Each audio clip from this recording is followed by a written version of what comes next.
आपके कमेंट्स मुझे बताते हैं कि आप क्या देखना चाहते हैं। तो ठीक है, फिर हटाओ, ये सब हटाओ, ये भी हटाओ, इसको भी, ये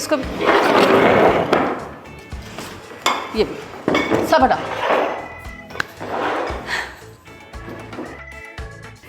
रेस्टोरेंट्स का खाना तो आपके साथ बहुत शेयर करती हूँ, लेकिन आज आपकी डिमांड पर आपके साथ वो जो घर में खाना हम रोज बनाते हैं ना, उन्हीं में से एक रेसिपी शेयर कर रही हूँ।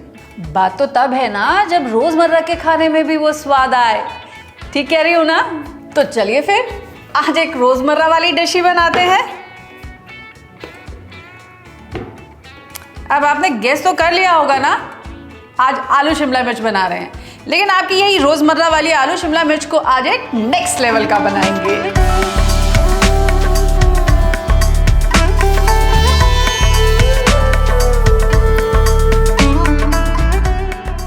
और मैं दावा करती हूं कि अगर इस तरीके से आप आलू शिमला मिर्च की सब्जी बनाएंगे ना, तो बड़े बच्चे भी इसे बहुत एंजॉय करेंगे।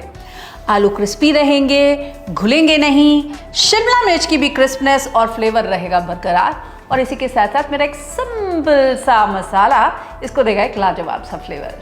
तो चलिए फिर आज वही लाजवाब स्वाद एक एवरीडे डिश में लाते हैं।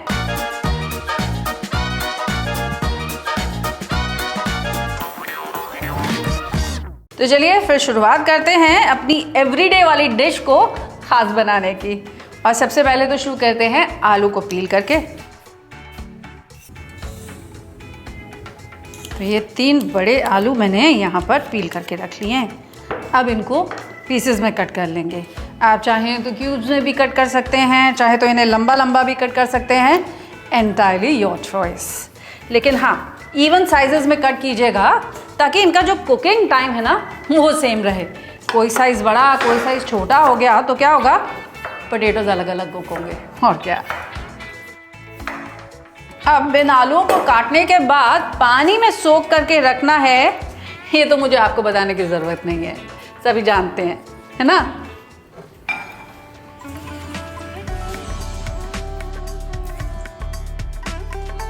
अब ये देखिए, ये पोटैटोज की थिकनेस बराबर है ना, तो इनका कुकिंग टाइम भी सेम रहेगा।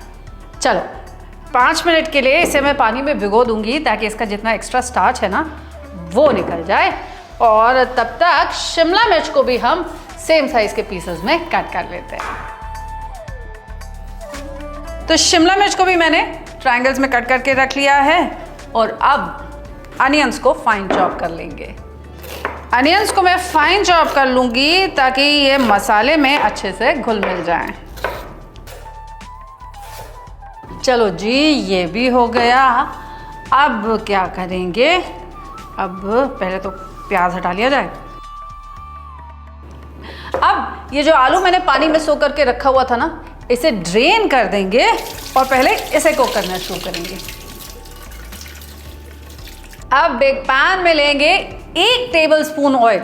Yes, you heard me right, केवल 1 टेबलस्पून ऑयल हम लेंगे। अब इस ऑयल में जीरा वीरा कुछ नहीं डालना, डायरेक्टली ये पोटैटोज ऐड कर देंगे और बस इनको क्रिस्प होने के लिए छोड़ देंगे धीमी धीमी आंच पर। ये पहले हम इसलिए कर ले रहे हैं क्योंकि जो पोटैटोज होते हैं उनका और कैप्सिकम का जो कुकिंग टाइम है ना वो अलग अलग है, इसलिए पहले इनको थोड़ा सा कुक कर लेना बहुत ज़रूरी है। बस आधा चम्मच नमक इसमें और ऐड कर देंगे ताकि ये आलू जो है जल्दी से गल भी जाए। अब प्याज को फाइन चॉप कर लिया, लेकिन टमेटोज को कैसे ऐड करेंगे? मैं क्या करती हूँ, ये जो टमेटोज होते हैं ना, इनकी एक फ्रेश प्योरे बना लेती हूँ। ऐसा करने से क्या होता है, आपकी जो ग्रेवी है ना उसमें एक अच्छा सा मॉइस्चर आ जाता है, क्योंकि टमाटर पिस्ड हो जाते हैं। तो 2 बड़े टमाटर मैं यहाँ पर ले रही हूँ, जिनको मैं चॉप कर ले रही हूँ पहले। टमाटो प्योरे भी done. Let's take a quick check on our potatoes. अब ये भी काफ़ी क्रिस्प हो गए हैं। चेक कर लेंगे कि बस ये हाफ कुक हो जाने चाहिए, बस उतना ही हमको इनको कुक करना है। हल्का सा कलर भी आ गया है, डन।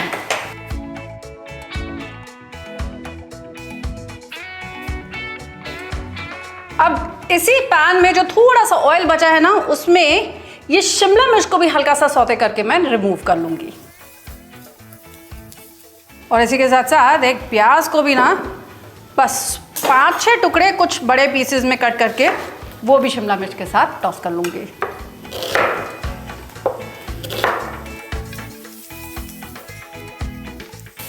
शिमला मिर्च को हमको गलाना नहीं है, बस हल्का सा क्रिस्प कर लेंगे। ये देखिए हल्का सा ऐसा इस पे कलर आ जाएगा ना, तो इसे रिमूव कर लेंगे।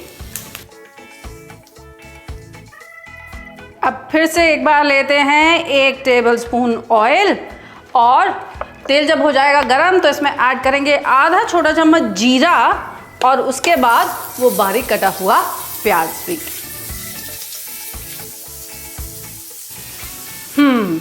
तो जब तक ये अनियन भूनता है, वो आपको बताया था ना मेरा एक सिंपल सा स्पेशल वाला मसाला जो हमारी सब्जी को देगा एक बहुत बढ़िया सा टेस्ट। चलिए वो मसाला बताती हूँ मैं आपको। तो 1 चम्मच मैं ले रही हूँ जीरा, और इसी के साथ साथ 1 ही चम्मच खड़ी धनिया भी, और ऐड करूँगी इसमें 1 मोटी इलायची, 1 चम्मच पेपरकॉर्न्स। अब इनको हल्का सा भून लेंगे, और भून करके आप इनको दरदरा सा कूट लेंगे।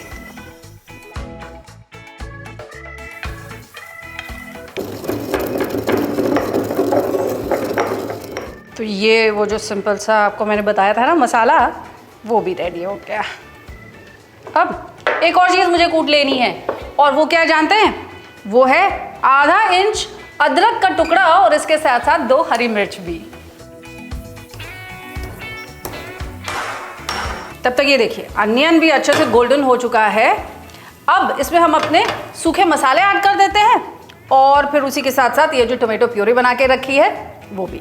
तो आधा छोटा चम्मच हल्दी पाउडर, इसी के साथ साथ 1 चम्मच लाल मिर्च का पाउडर, 1 चम्मच धनिया पाउडर।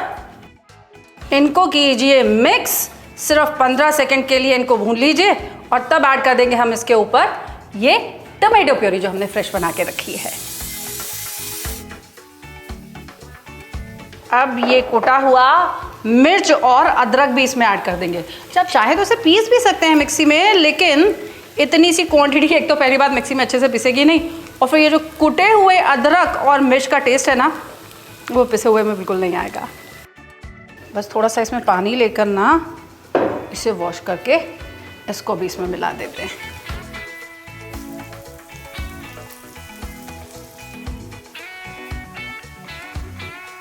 तेल ऊपर आ गया, मसाला अच्छे से भून गया। अब मैं क्या करूँगी? अब मैं ऐड करूँगी इसमें बस केवल 1/4 कप पानी, और उसके बाद वो सारे आलू जो मैंने पहले हल्के से पका के रख लिए हैं।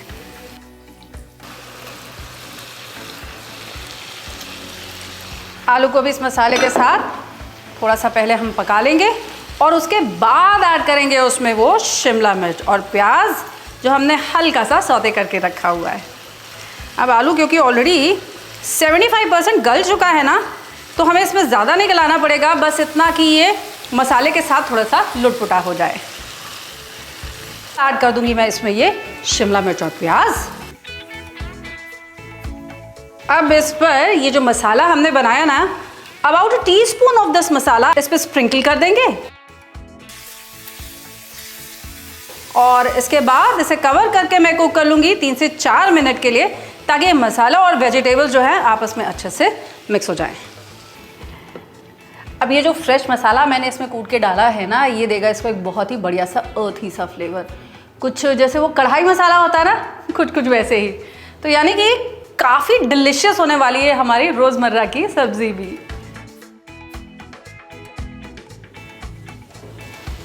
बस वेजिटेबल्स डन। एक फाइनल हमको इस पे फ्लरिश देना है थोड़ी कसूरी मेथी का। वो जो कढ़ाई मसाला बताया था ना, कुछ वैसे फ्लेवर के लिए कसूरी मेथी हमेशा हाथ से रगड़ के ऐड की जाती है, ये तो सब जानते हैं, पर क्यों? देखिए होता क्या है, जब आप उसे अपने हाथ में रब करते हैं ना, तो आपके पाम की जो वार्मथ होती है यानी गर्मी, उससे ये कसूरी मेथी और भी फ्रेग्रेंट हो जाती है, बस इसलिए। अब इसे अच्छे से मिक्स कीजिए, गैस कीजिए बंद और सर्व कीजिए, और मज़ा लीजिए घर वाली रोज़मर्रा की रेसिपी, जिसको आज हमने एक अलग ही लेवल पे पहुंचा दिया।